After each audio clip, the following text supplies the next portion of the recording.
Yes, for the past decade or more, we've been interested in understanding why E4 carriers are not responding to omega-3s.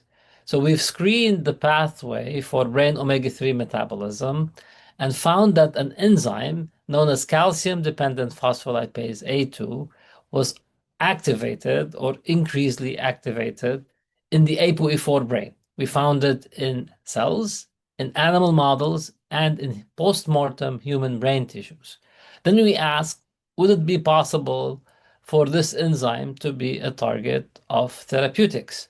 Over the past 5 years, we've used AI to screen, billions of small molecules from a database and select those which can penetrate the brain, those which have safety profiles in silico. And after repeated iterations, from 2022 all the way till now, we've had the first, second, and now a third generation compound. Our lead compound we call BRI 5460, and we're sharing very exciting data suggesting that BRI 50460 can inhibit cPLA2 with an IC50 of less than 1 nanomole.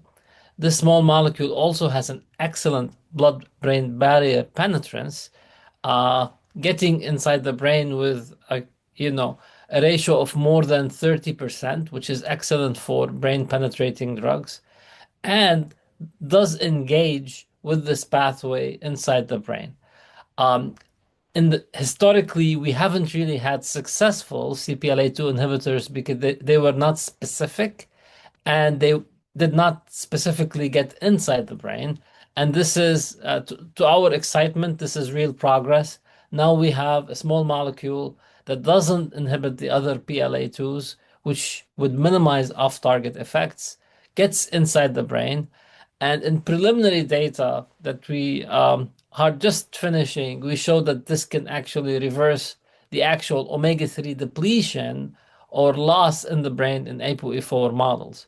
So if we assume that lower omega-3s are a risk factor for dementia, we have done trials trying supplementation, and we didn't find that supplementation is very effective. In contrast, if we can stop or reduce or mitigate the pathway that breaks down omega-3s, we can keep them in the brain functional and working. And this is the focus of developing this class of therapeutics.